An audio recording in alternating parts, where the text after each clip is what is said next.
प्रज्वल होने से कोई नहीं रोक सकता, नहीं रोक सकता। लंबे लंबे हाथ खोल के, लंबे लंबे हाथ खोल के। अरे भाई मेरी आवाज उधर जा रही है क्या? पूरे लंबे लंबे हाथ खोल के, पूरे पूरे लंबे लंबे हाथ खोलेंगे। चली जा रही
नहीं है माँ, कब ये उम्र ढल जाए। अरे कुछ व्यक्ति तो कहते हैं क्या भाई, बहुत बिटिया जो है बचपन में कंठी माला धारण कर लेती है, तुलसी माला धारण कर लेती है, तो बहुत व्यक्ति कहते हैं बड़का भारी भक्ति नहीं हो गलो।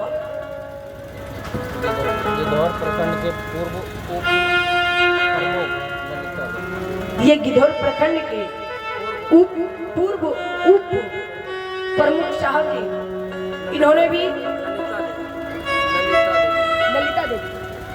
ललिता देवी इन्होंने भी ठाकुर जी के ऊपर 101 रुपये प्रदान किए। जय जय माँ। ये जीवन बार बार नहीं मिलने वाला, पता है। अरे जब मनुष्य के जन्म जन्मांतर का भाग्य उदय होता है, तब ये श्रीमद् भागवत कथा सुनने का सौभाग्य प्राप्त होता है। और हम और आपको मौका मिला तो हम लोग ये मौका को समझते हैं कि बिना परिश्रम का फल मिल गया है ना, लेकिन नहीं, ऐसी कोई बात नहीं है। बिना परिश्रम का फल नहीं मिला, बहुत मेहनत करना पड़ा। अच्छा, पिछले जन्म में हम क्या थे कोई जानते हैं क्या? कोई नहीं। पिछले जन्म में कौन क्या थे नहीं थे कोई नहीं जानता।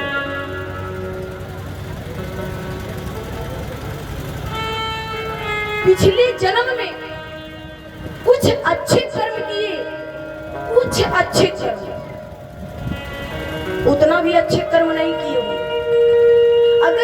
अगर उतना भी अच्छे कर्म करते तो रोज हमेशा संतों की सानिध्य में बैठने का मौका मिलता। कुछ अच्छे ऐसे कर्म किए होंगे जो कि आज हमें संतों के बीच बैठने का मौका मिला। आज श्रीमद् भागवत कथा सुनने का सौभाग्य प्राप्त हुआ।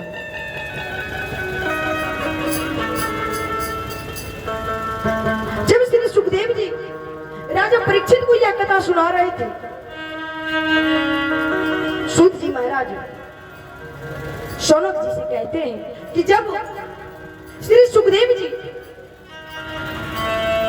राजा परीक्षित को ये कथा सुना रहे थे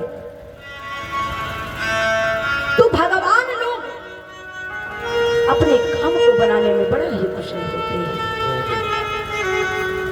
भगवान लोग बताए क्या किए, अरे अमृत के कलश लेके आए हैं,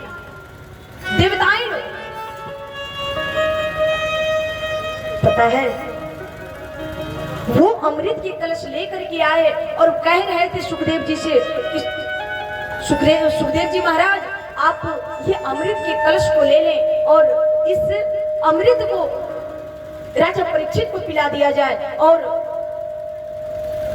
हमें श्रीमद् भागवत कथा का रसास्वादन कराया जाए। जरा सा विचार कीजिए। उस समय श्री सुखदेव जी महाराज हंसी में टाल दिए, हंस पड़े और कथा नहीं सुनाया। उन्होंने कथा नहीं सुनाया, देवताओं को भी कथा नहीं सुनाया। इसलिए ये श्रीमद् भागवत कथा देवता लोग को भी दुर्लभ है।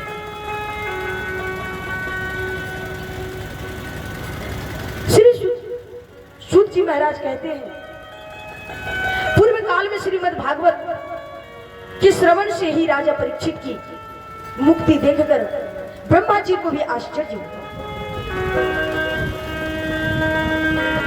उन्होंने सत्य लोक में जाकर एक तराजू पे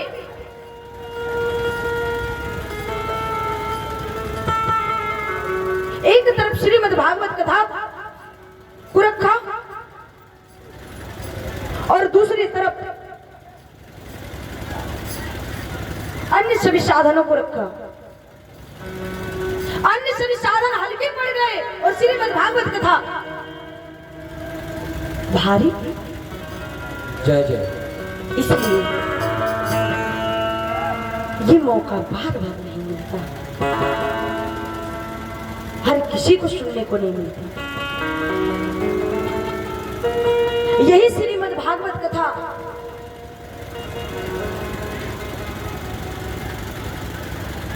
शनकादि ऋषियों ने नारद जी को सुनाई।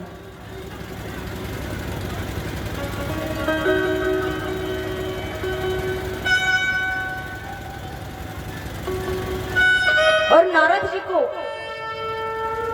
जब सुनाया, भक्ति ज्ञान और वैराग्य तीनों को मुक्ति मिली।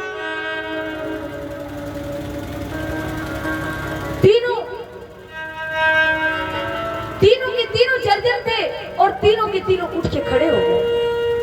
तो ऐसी शक्ति है श्रीमद् भागवत कथा में।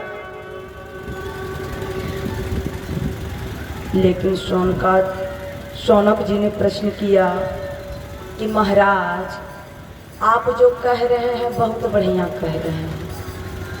अच्छा एक बात बताइए कि दोनों का समागम कहाँ हुआ?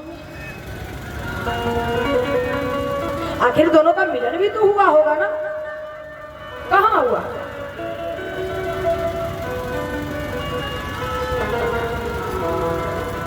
संसारिक प्रपंच से मुक्त एवं विचरणशील नारद जी शनकादि के साथ संयोग कहाँ और विधि विधान के साथ श्रवण में उनकी प्रति कैसी हुई? सूत जी महाराज कहते घबराने की आवश्यकता नहीं है। घबराने की आवश्यकता नहीं है। और यहाँ भी जो है मुख्य जजमान बने हुए हैं राजा परीक्षित जी। जय जय। लेकिन कहाँ गया कहे न यार की कहले कुछ नहीं कहाँ ने और एक पता न छोड़ एक पता। मुख्य जजमान का पता ही नहीं है कहाँ है।